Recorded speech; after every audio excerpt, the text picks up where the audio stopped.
Hello students, मैं हूं रितेश और आप सभी का आपके अपने YouTube channel Ritesh online classes में एक बार फिर से बहुत बहुत स्वागत करता हूं। स्टूडेंट्स, यहां पे आज की इस क्लास में मैं आप लोगों को क्लास सिक्स्थ यानी कि कक्षा 6 की जो आपकी बुक है हमारे अतीत यानी कि इतिहास वाली जो बुक है आपकी, उसके अध्याय पाठ 6 को पढ़ाऊँगा, जिसका नाम है नए प्रश्न नए विचार। इसके पहले मैं आप लोगों को पाँचों चैप्टर आपके पढ़ा चुका हूँ हमारे अतीत वाली जो बुक है उससे। तो पांचों क्लास अगर नहीं देखे तो आप लोग वो देख लीजिएगा, मैं डिस्क्रिप्शन बॉक्स में लिंक दे दूंगा, या फिर प्लेलिस्ट में आप जाके हमारे अतीत या फिर इतिहास कक्षा 6 की या प्लेलिस्ट में जाके आप देख सकते हैं पांचों की पांचों क्लास। सभी के मैं क्वेश्चन आंसर भी करा चुका हूँ आप लोगों को। अब छठवीं क्लास में मैं आप लोगों को छठवां चैप्टर पढ़ा रहा हूँ, जिसका नाम मैं पहले ही बता चुका हूँ, नए प्रश्न नए विचार। बेसिकली इसमें क्या है कि बुद्ध धर्म के बारे में और जैन धर्म के बारे में बेसिक आपको नॉलेज यहाँ पे दी जाएगी इस चैप्टर के माध्यम से। ऐसा नहीं कि आपको सारी जानकारी यहाँ पे बुद्ध धर्म से दे दी जाएगी या फिर जैन धर्म से सारी जानकारी मिल जाएगी, ऐसा बिल्कुल भी नहीं होगा, क्योंकि इस चैप्टर में क्लास सिक्स्थ में आपका ये स्टार्ट ही हो रहा है। तो आपको बस ये मान के चलिए कि बुद्ध धर्म से और जैन धर्म से जो बेसिक इन्फॉर्मेशन है, बेसिक नॉलेज है, वो आपको इस चैप्टर को पढ़ने के बाद पता चल जाएगी। ठीक है, तो देर नहीं करते हैं, चलिए स्टार्ट करते हैं यहाँ पे आज की क्लास। और अगर आप लोगों को क्लास अच्छी लगेगी तो आप लोग लाइक कर दीजिएगा वीडियो को। और अगर हर दिन आप लोग एनसीईआरटी के सभी विषयों की क्लासेस बिल्कुल फ्री में देखना चाहते हैं, हाई क्वालिटी कंटेंट, तो आप लोग Ritesh online classes YouTube channel को सब्सक्राइब कर लीजिएगा। इसी वीडियो के नीचे सब्सक्राइब बटन है और बेल आइकन दबा के रखिएगा। इसके अलावा कोई चैप्टर आपको पढ़ना है उसके लिए भी आप कमेंट बॉक्स में कमेंट कर सकते हैं। मैं स्पेशली आपके लिए वो वीडियो 1 से 2 दिन के अंदर इसी चैनल पर आपको अपलोड करके पढ़ा दूँगा। ठीक है, तो देखिए स्टार्ट करते हैं यहाँ पे आज का चैप्टर। पहले पढ़ते हैं बुद्ध की कहानी। आप सभी को पता है कि बौद्ध धर्म की जो स्थापना किए थे वो गौतम बुद्ध ने ही किया था, तो इनके बारे में आपको जानना ही चाहिए। बौद्ध धर्म के संस्थापक, देखिए यहाँ पे, बौद्ध धर्म के संस्थापक सिद्धार्थ थे, जिन्हें गौतम के नाम से भी जाना जाता है। सभी लोगों को इतना तो पता होगा, अगर नहीं पता है तो मैं बता दूं, गौतम बुद्ध जो थे उनका बचपन का जो नाम था वो सिद्धार्थ था। उनका जन्म लगभग 2500 वर्ष पूर्व हुआ था।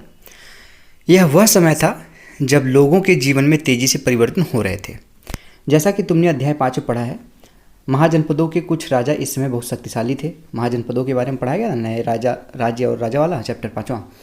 तो वहाँ पे महाजनपदों के बारे में बताया गया। उसमें से कुछ महाजनपद ऐसे थे जो बहुत ज़्यादा शक्तिशाली हो गए थे। हजारों सालों के बाद फिर से नगर उभर रहे थे। गाँव के जीवन में भी बदलाव आ रहा था। आगे के चैप्टर में वो भी आपको देखने को मिलेगा। बहुत से विचारक इन परिवर्तनों को समझने का प्रयास कर रहे थे। वे जीवन के सच्चे अर्थ को भी जानना चाहते थे।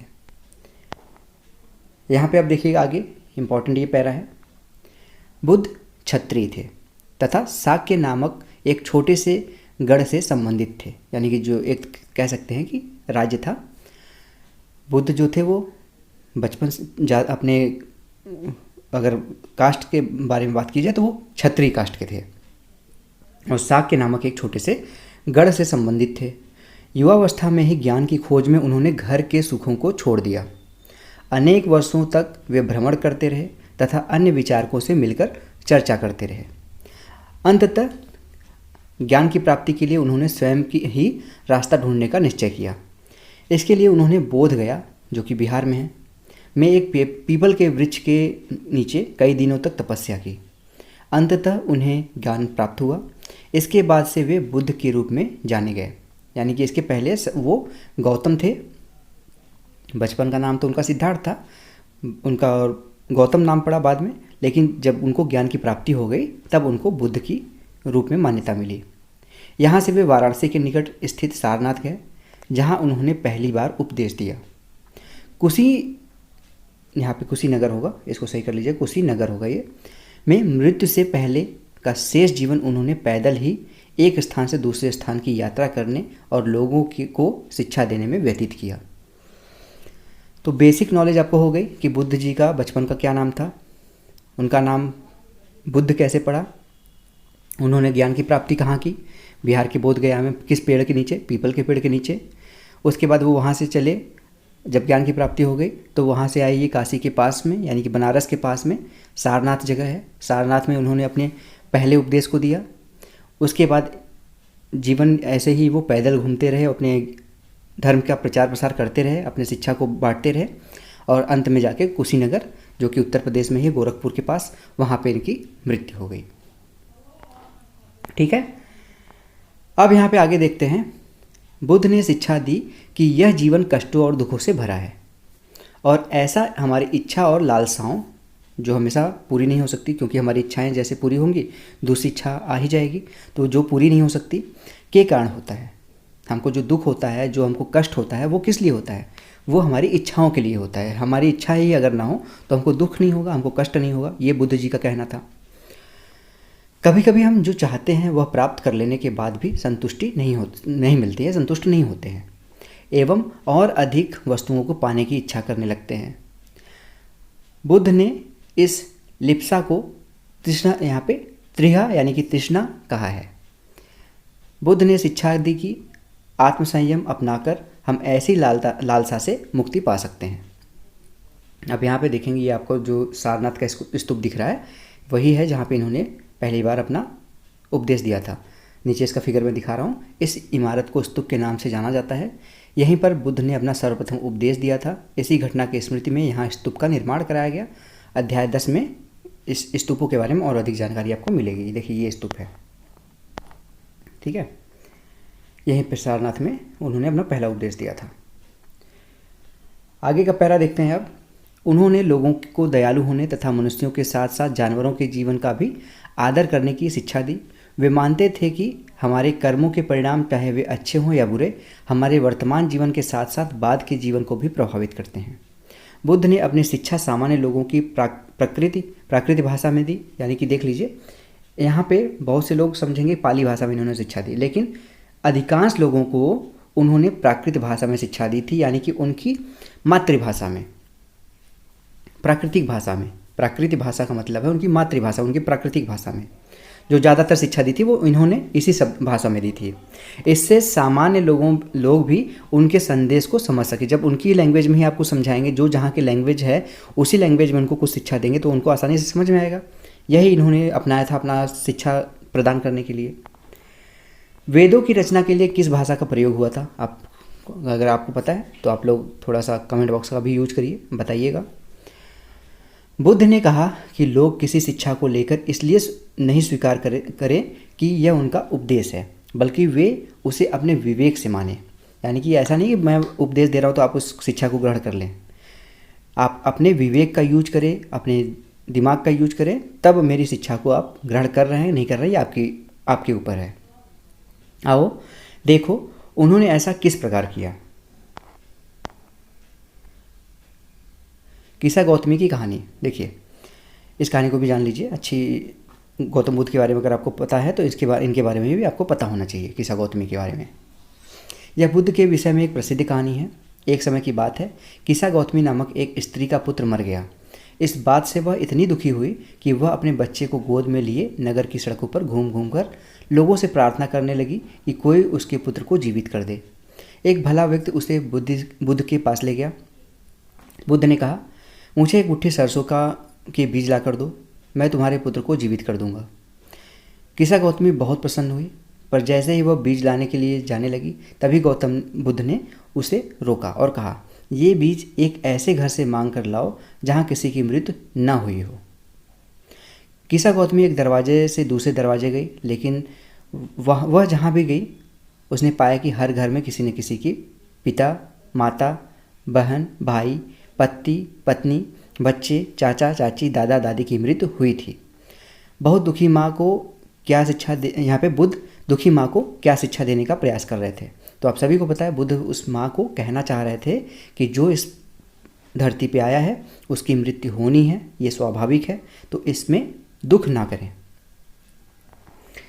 अब आपका आता है यहाँ पे उपनिषद। उपनिषद के बारे में पढ़ते हैं, फिर उसके बाद भारतीय दर्शन की 6 पद्धति को देखेंगे। षड दर्शन। उपनिषद देखिए, इस समय बहुत से दूसरे अन्य चिंतक भी दार्शनिक प्रश्नों का उत्तर ढूंढने का प्रयास कर रहे थे। उनमें से कुछ मृत्यु के बाद के जीवन के बारे में जानना चाहते थे, जबकि अन्य यज्ञों की उपयोगिता के बारे में जानने को उत्सुक थे। इनमें से अधिकांश चिंतकों का मानना था कि इस विश्व में कुछ तो ऐसा है जो कि स्थायी है और जो मृत्यु के बाद भी बचा रहता है। उन्होंने इसका वर्णन आत्मा तथा ब्रह्म अथवा सार्वभौम आत्मा के रूप में किया। वे मानते थे कि अंततः आत्मा तथा ब्रह्म एक ही है। ऐसे कई विचारों का संकलन उपनिषदों में हुआ। उपनिषद उत्तर वैदिक ग्रंथों का हिस्सा थे। उपनिषद का शाब्दिक अर्थ है गुरु के समीप बैठना। इन ग्रंथों में अध्यापकों और विद्यार्थियों के बीच बातचीत का संकलन किया गया है, यानी कि अध्यापक और विद्यार्थी कैसे बातचीत करते हैं इसके बारे में वहाँ पे दिखाया गया है। प्रायः यह विचार सामान्य वार्तालाप के रूप में प्रस्तुत किए गए हैं। बुद्धिमान भिखारी, यह वार्तालाप छांदोग्य उपनिषद नामक प्रसिद्ध उपनिषद की एक कहानी पर आधारित है। शौनक व अभिप्रतारिण नामक 2 ऋषि सार्वभौम आत्मा की उपासना करते थे। एक बार ज्यों ही वे भोजन करने के लिए बैठे, एक भिखारी आया और भोजन मांगने लगा। शौनक ने कहा, हम तुम्हें कुछ नहीं दे सकते। भिखारी ने पूछा, विद्वान आप किसकी उपासना करते हैं? अभिप्रतारिण ने उत्तर दिया, सार्वभौम आत्मा की। तो भिखारी कह रहा है, ओह, इसका मतलब आप यह जानते हैं कि यह सार्वभौम आत्मा संपूर्ण विश्व में विद्यमान है। ऋषियों ने कहा, हाँ, हम जानते हैं। भिखारी ने पूछा, अगर यह सार्वभौम आत्मा संपूर्ण विश्व में विद्यमान है तो यह मेरे अंदर भी विद्यमान है। मैं कौन हूँ? मैं इस विश्व का एक भाग ही तो हूँ। तुम सत्य बोलते हो, युवा ब्राह्मण जो है वो उन्होंने कहा। इसलिए हे ऋषियों, मुझे भोजन न देकर आप उस सार्वभौम आत्मा को भोजन देने से मना कर रहे हैं। भिखारी की बात की सच्चाई जानकर ऋषियों ने उसे भोजन दे दिया। ठीक है, नेक्स्ट अब पढ़ेंगे आगे। इन चर्चाओं में भाग लेने वाले अधिकांशतः पुरुष ब्राह्मण तथा राजा होते थे। कभी कभी जो उपनिषद में बातचीत नोट की गई है वो अधिकतर या तो ब्राह्मण होते थे पुरुष या फिर राजा होते थे।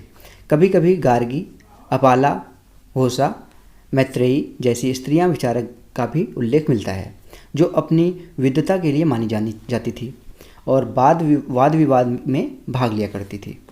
निर्धन व्यक्ति इस तरह के वाद विवाद में बहुत कम ही हिस्सा लेते थे। इस तरह का एक प्रसिद्ध अपवाद सत्यकाम जबाला का है। सत्यकाम जबाला का नाम उसकी दादी माँ के नाम पर पड़ा। सत्यकाम के मन में सत्य जानने की तीव्र जिज्ञासा उत्पन्न हुई। गौतम नामक एक ब्राह्मण ने उन्हें अपने विद्यार्थी के रूप में स्वीकार किया तथा वह अपने समय के सर्वाधिक प्रसिद्ध विचारकों में से एक बन गए। उपनिषदों के कई विचारों का विकास बाद के प्रसिद्ध विचारक शंकराचार्य के द्वारा किया गया, जिनके बारे में आप अगले अध्याय में पढ़ेंगे, 7वें में पढ़ेंगे। व्याकरणविद पाणिनि जी के बारे में देख लीजिए। इस युग में कुछ अन्य विद्वान भी खोज कर रहे थे। उन्हीं प्रसिद्ध विद्वानों में एक पाणिनि ने संस्कृत भाषा के व्याकरण की रचना की। उन्होंने स्वरों और व्यंजनों को एक विशेष क्रम में रखकर उन्हें उनके आधार पर सूत्रों की रचना की। ये सूत्र बीजगणित के सूत्रों से काफ़ी मिलते जुलते हैं। इसका प्रयोग कर उन्होंने संस्कृत भाषा के प्रयोगों के नियम लघु सूत्रों लगभग 3000 सूत्रों के रूप में लिखा है। अब यहाँ पे आपने देख लिया बुद्ध धर्म के बारे में जितनी भी आपको इस चैप्टर में नॉलेज मिलनी थी, जानकारी मिलनी थी, वो आपको मिल गई है। अब जो आगे चैप्टर पढ़ेगा तो इसमें आपको जैन धर्म के बारे में आपको जानकारी दी जाएगी। अब आता है आपका जैन धर्म। थोड़ा सा जूम कर लेता हूँ। इसी युग में अर्थात 2500 वर्ष पूर्व जैन धर्म के 24वें तथा अंतिम तीर्थकर वर्धमान महावीर ने भी अपने विचारों का प्रसार किया। 2 लाइनों से क्या सीखा आपने कि बौद्ध धर्म के समकालीन ही जैन धर्म भी है और जैन धर्म जो है उसके 24वें और अंतिम तीर्थकर थे महावीर वर्धमान। अपने विचारों का यहाँ पे उन्होंने अपना प्रचार प्रसार किया। वह वज्र संघ के लिच्छवी कुल के एक क्षत्रिय राजकुमार थे।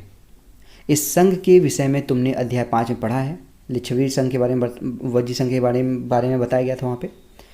30 वर्ष की आयु में उन्होंने घर छोड़ दिया और जंगल में रहने लगे। 12 वर्ष तक उन्होंने कठिन एवं एकांकी जीवन व्यतीत किया। इसके बाद उन्हें ज्ञान प्राप्त हुआ। उनकी शिक्षा सरल थी। सत्य जानने की इच्छा रखने वाले प्रत्येक स्त्री व पुरुष को अपना घर छोड़ देना चाहिए। उन्हें अहिंसा के नियमों का कड़ाई से पालन करना चाहिए, अर्थात किसी भी जीव को न तो कष्ट देना चाहिए और न ही उनकी हत्या करनी चाहिए। महावीर का कहना था सभी जीव जीना चाहते हैं, सभी के लिए जीवन प्रिय है। महावीर ने अपनी शिक्षा प्राकृत में दी, यानी कि इन्होंने भी जो अपनी शिक्षा देने का यहाँ पे भाषा चुना वो प्राकृत ही था। यही कारण था कि साधारण जन भी उनके तथा उनके अनुयायियों की शिक्षाओं को समझ सके। देश के अलग अलग हिस्सों में प्रकृति के अलग अलग रूप प्रचलित थे। अब ऐसी कोई फिक्स नहीं लैंग्वेज थी, प्रकृति है तो प्रकृति में कुछ स्पेशल लैंग्वेज होती थी। अगर वो बिहार में गए तो बिहार में जो लैंग्वेज चलती थी उस भाषा में उन्होंने अपनी शिक्षा दी। उत्तर प्रदेश में आए तो उत्तर प्रदेश में जो भाषा चलती थी उसमें शिक्षा दी। जहाँ पे गए वहाँ की लैंग्वेज में उनको शिक्षा दी। इसको कहते हैं प्राकृतिक भाषा। प्रचलन क्षेत्र के आधार पर ही उनके अलग अलग नाम थे। जैसे मगध में बोली जाने वाली प्राकृति मगधी कहलाती है। ठीक है। जैन नाम से जाने वाले गए महावीर के अनुयायियों को भोजन के लिए भिक्षा मांगकर सादा जीवन बिताना होता था, यानी कि उनको अपने भोजन के लिए भिक्षा मांगनी पड़ती थी। उन्हें पूरी तरह से ईमानदार होना पड़ता था तथा चोरी न करने के लिए उन्हें सख्त हिदायत थी। उन्हें ब्रह्मचर्य का पालन करना होता था। पुरुषों को वस्त्रों सहित सब कुछ त्याग देना था, यानी कि वो कुछ भी नहीं पहनते थे, कोई भी वस्त्र। अधिकांश व्यक्तियों के लिए ऐसे कड़े नियमों का पालन करना बहुत कठिन था। फिर भी हजारों व्यक्तियों ने इस नई जीवन शैली को जानने और सीखने के लिए अपने घरों को छोड़ दिया। कई अपने घरों पर ही रहे और भिक्षुड़ी बने, लोगों को भोजन प्रदान कर उनकी सहायता करते रहे। देखिए जैन धर्म जो है यहाँ पे इसके बारे में बताया गया राइट साइड में। यहाँ पे जैन शब्द जिन शब्द से निकला है जिसका अर्थ होता है विजेता। महावीर के लिए जिन शब्द का प्रयोग क्यों हुआ आप बताइए। मुख्यतः व्यापारियों ने जैन धर्म का समर्थन किया। किसानों के लिए इन नियमों का पालन अत्यंत कठिन था, क्योंकि फसल की रक्षा के लिए उन्हें कीड़े मकोड़ों को मारना पड़ता था। बाद की सदियों में जैन धर्म उत्तर भारत के कई हिस्सों के साथ साथ गुजरात, तमिलनाडु और कर्नाटक में भी फैल गया।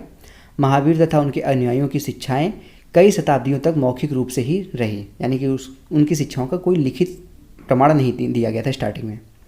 वर्तमान रूप में उपलब्ध जैन धर्म की शिक्षाएं लगभग 1500 वर्ष पूर्व गुजरात के वल्लभी नामक स्थान पर लिखी गई थी, यानी कि 2500 वर्ष के पहले जो उनकी शिक्षा दीक्षा थी, 1000 वर्ष जो चली वो सिर्फ मौखिक चल रही थी। 1500 वर्ष पूर्व इसका लेखन हुआ और गुजरात के वल्लभी नामक स्थान पे हुआ। अब संघ आता है अगला, यहाँ पे शब्द आपको देखने को मिलेगा संघ। महावीर तथा बुद्ध दोनों का ही मानना था कि घर का त्याग करने पर ही सच्चे ज्ञान की प्राप्ति हो सकती है। ऐसे लोगों के लिए उन्होंने संघ नामक संगठन बनाया, जहाँ घर का त्याग करने वाले लोग एक साथ रह सकें।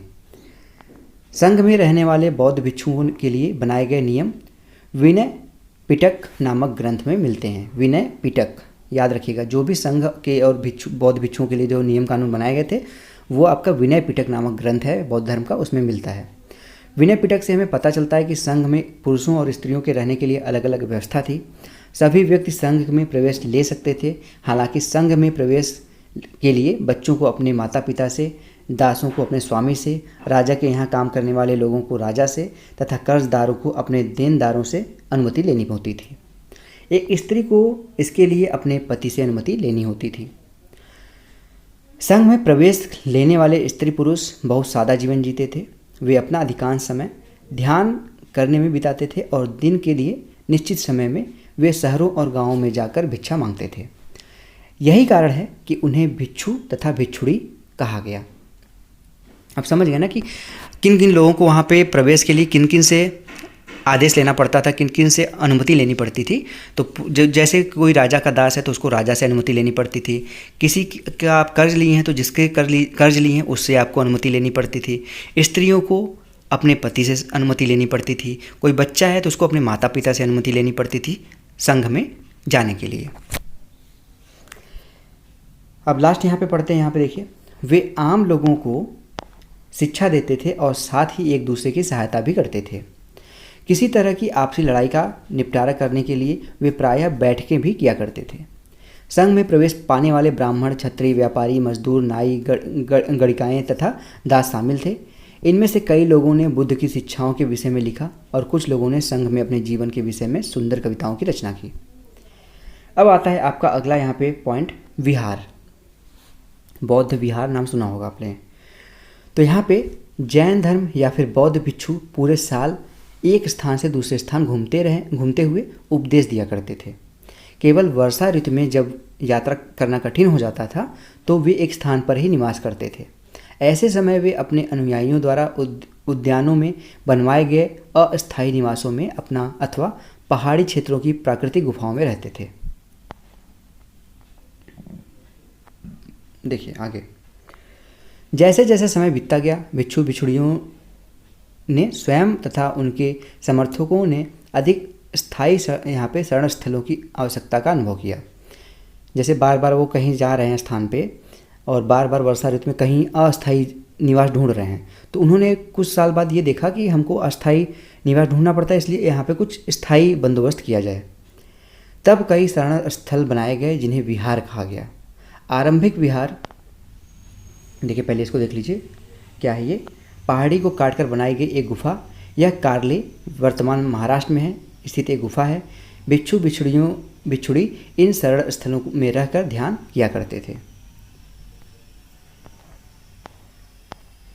एक बौद्ध ग्रंथ से ज्ञात होता है, जिस तरह महासागरों में मिलने पर नदियों की अलग अलग पहचान समाप्त हो जाती है, ठीक उसी तरह बुद्ध के अनुयायी जब भिक्षुड़ियों की श्रेणी में प्रवेश करते तो वे अपना वर्ण, श्रेणी और परिवार सब त्याग देते थे। लकड़ी के बनाए गए प्रारंभ में और बाद में इनके निर्माण में ईंटों का प्रयोग किया गया। पश्चिमी भारत में विशेषकर कुछ विहार पहाड़ियों को खोदकर बनाए गए। प्रायः किसी धनी व्यापारी, राजा अथवा भूस्वामी द्वारा दान में दी गई भूमि पर विहार का निर्माण होता था। स्थानीय व्यक्ति भिक्षु भिक्षुड़ियों के लिए भोजन, वस्त्र, दवाइयाँ लेकर आते थे, जिसके बदले वे ये भिक्षु और भिक्षुड़ियों लोगों को शिक्षा देते थे। ठीक है। आगे आने वाली शताब्दियों में बौद्ध धर्म उपमहाद्वीप के विभिन्न हिस्सों के साथ साथ बाहरी क्षेत्रों में भी फैल गया। आप सभी को पता है, चाइना की तरफ वो शिक्षा देने गए, श्रीलंका की तरफ गए, तो ये देश से बाहर भी गया शिक्षा। इस समय बौद्ध धर्म की एक नई धारा महायान का विकास हुआ। इसकी दो मुख्य विशेषताएं थी। पहले, मूर्तियों में बुद्ध की उपस्थिति सिर्फ कुछ संकेतों के माध्यम से दर्शाई जाती थी। मिसाल के तौर पर उनकी निर्माण प्राप्ति को पीपल के पेड़ की मूर्ति द्वारा दर्शाया जाता था, पर अब बुद्ध की प्रतिमाएं बनाए जाने लगी। इनमें से अधिकांश मथुरा में तो कुछ तक्षशिला में बनाई जाने लगी। दूसरा परिवर्तन बोधिसत्व में आस्था को लेकर आया। बोधिसत्व उन्हें कहते हैं जो ज्ञान प्राप्ति के बाद एकांतवास करते हुए ध्यान साधना कर सकते थे, लेकिन ऐसा करने के बजाय वे लोगों को शिक्षा देने और मदद करने के लिए सांसारिक परिवेश में ही रहना ठीक समझने लगे। धीरे धीरे बोधिसत्व की पूजा काफ़ी लोकप्रिय हो गई और पूरे मध्य एशिया, चीन और बाद में कोरिया तथा जापान तक फैल गई। किन किन देशों में? मध्य एशिया मिडिल ईस्ट जो आता है आपका, चीन और कोरिया और जापान तक।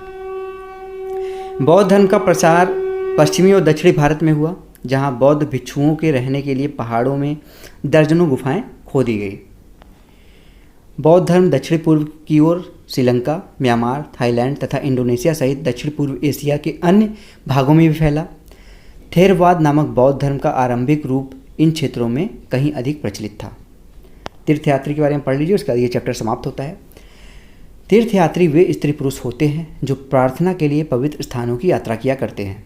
इसी तरह भारत की यात्रा पर आया चीन बौद्ध तीर्थयात्री फा सियन काफ़ी प्रसिद्ध है। वह करीब 1600 साल पहले आया। सैन सांग 1400 साल पहले भारत आया और उसके करीब 50 साल बाद इत्सिंग आया। वे सब बुद्ध के जीवन से जुड़ी जगहों और प्रसिद्ध मठों को देखने के लिए भारत आए थे। इनमें से प्रत्येक तीर्थयात्री ने अपनी यात्रा का वर्णन लिखा। इन्होंने अपनी यात्रा के दौरान आई मुश्किलों के बारे में भी लिखा। इन यात्राओं में कई वर्ष लग जाया करते थे। जिन देशों और मठों को इन्होंने देखा उनके बारे में इन्होंने लिखा और उन किताबों के बारे में भी लिखा जिन्हें वे अपने साथ ले गए थे। नालंदा के बारे में देख लीजिए, नालंदा विश्वविद्यालय जो था, इसके बारे में पढ़ लीजिए थोड़ा सा। शिक्षा के विशिष्ट केंद्र हुआ करता था, ये अभी भी है। सैंग स्यांग तथा अन्य तीर्थयात्रियों ने उस समय के प्रसिद्ध बौद्ध विद्या केंद्र नालंदा, जो बिहार में है, अध्ययन किया। उसने नालंदा के बारे में इस प्रकार लिखा, यहाँ के शिक्षक योग्यता तथा बुद्धि में सबसे आगे हैं। बुद्ध के उपदेशों का वह पूरी ईमानदारी से पालन करते हैं। मठ के नियम काफ़ी सख्त हैं। जिन्हें सबको मानना पड़ता है। पूरे दिन वाद विवाद चलते ही रहते हैं, जिससे युवा और वृद्ध दोनों ही एक दूसरे की मदद करते हैं। विभिन्न शहरों के विद्वान लोग अपनी शंकाएं दूर करने यहाँ आते हैं। नए आगंतुकों से पहले द्वारपाल ही कठिन प्रश्न पूछते हैं। उन्हें अंदर जाने की अनुमति तभी मिलती है जब वे द्वारपाल को सही उत्तर दे पाते हैं। 10 में से 7-8 सही उत्तर नहीं दे पाते हैं। ठीक है, तो ये है नालंदा विश्वविद्यालय के बारे में बताया गया, उन लोगों के बारे में जो तीर्थयात्री आए थे। जीवन के चरण, आश्रम देखिए, आश्रम के बारे में बताया गया है। आश्रम शब्द का तात्पर्य जीवन के एक ऐसे चरण से है। ब्रह्मचर्य, गृहस्थ, वानप्रस्थ तथा संन्यास नामक 4 आश्रमों की व्यवस्था की गई। कौन कौन से? ब्रह्मचर्य, गृहस्थ, वानप्रस्थ और संन्यास। ब्रह्मचर्य के अंतर्गत ब्राह्मण, क्षत्रिय और तथा वैश्य से यह अपेक्षा की जाती थी कि इस चरण के दौरान वे सादा जीवन बिताकर वेदों का अध्ययन करेंगे।